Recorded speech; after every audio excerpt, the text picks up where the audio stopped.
Herkese salam. Bugün sizlə birlikdə buraxılış imtahana düşən mətnlərdə üslublara daha rahat necə taparıq sualına cavab verəcəyik.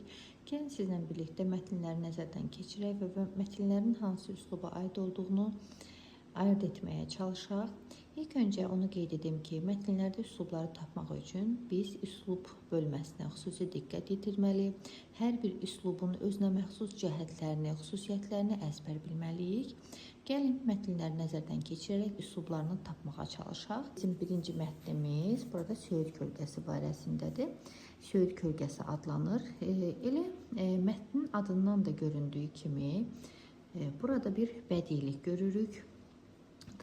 Mətni nəzərdən keçiririk, diqqətlə baxırıq mətnimizə. Mətndə biz daha çox məcaziliyə rast gəlirik. Burada zəhmət çəkmək məcazi ifadəsi işlənmişdir. Daha sonra diqqətlə baxırıq, sözün bərk tutmağı ifadəsi işlənmişdir. Yəni ümumiyyətlə frazoloji birləşmələrə, məcaziliyə, ifadəliliyə daha çox rast gəlinir bu mətndə. Bu səbəbdən də bu mətni biz bədii üsluba aid etməliyik. Biz üslublar barəsində geniş məlumat əldə etməliyik ki, biz nəyə əsasən təyin edək ki, bu hansı üslubdur? Yəni biz qaydanı bilməsək, izah bizə aydın olmasa, təbii ki, tapmaqda çətinlik çəkəcəyik. İlk öncə nə etməliyik? Üslubların xüsusiyyətlərini əzbər bilməliyik.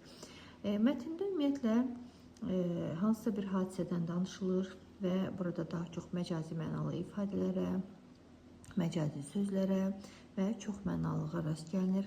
Bu səbəbdən də bu mətni biz aid etməliyik məhz bədii üsluba. Gəlin növbəti mətnimizə baxaq. Növbəti mətndə ikinci mətnimiz İnam barəsində bir mətndir. İnam barəsində mətndə Çınar Xan Çinar adlandırılıb, sonra ürəyim açılırdı ifadəsi işlənib və yaxud əziz xatirələri ifadəsi işlənilib mətndə.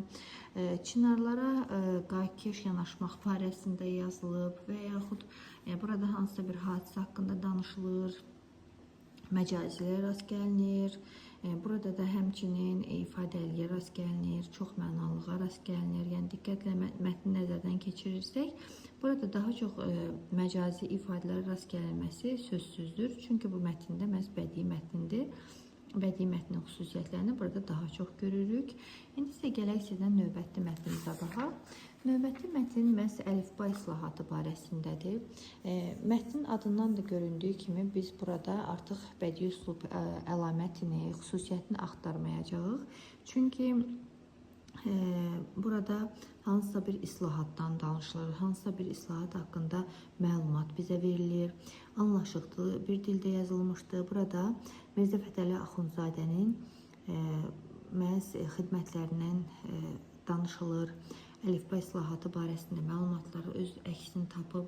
Düzdür, biz bu mətndə də bəzi bədii məsələn sözləri tapa bilərik, bədii ifadələri tapa bilərik.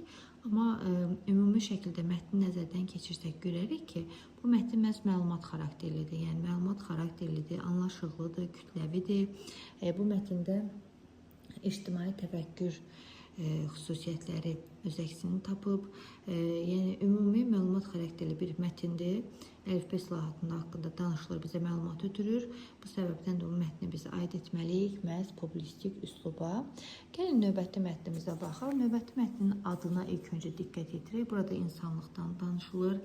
İnsanlığın xüsusiyyətləri qeyd olunur və burada hansısa bir hadisə qeyd olunub. Çox illər əvvəl məhz qış günü Şimali Virginia ştatında belə bir hadisə baş vermişdi deyir və daha sonra isə başlayır həmən hadisəni danışmağa. Ümumi şəkildə mətni nəzərdən keçirsək, burada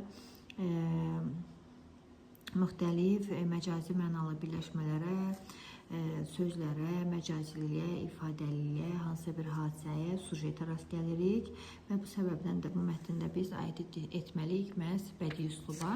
Astronavtın bir günü adlanır. Mətni diqqətlə nəzər yetiririk. Kosmosa uçan astronavtın həyatı barəsində danışılır, həyatı necə keçir. Diqqətlə nəzər yetirəndə görürük ki, burada ən çox məlumat xarakterli mətn xüsusiyyəti var və demək ki, bu mətnimiz məhz publistik üsluba aid olan bir mətn hesab edə bilərik. Çünki burada anlaşıqlılıq, kütləvilik və daha çox məlumatlılıq xüsusiyyəti özünü göstərir. Sadəcə burada bizə astronavtın bir günlük həyatı barəsində məlumat verir. Necə keçir, astronavt gündə neçə saat yata bilər və yaxud astronavt nə edə bilər, gündəlik həyatı necədir? Məsəl tipli məlumatlar bizə ötürülür. Yəni sırf məlumat xarakterli mətndir və publisistik üsluba aiddir.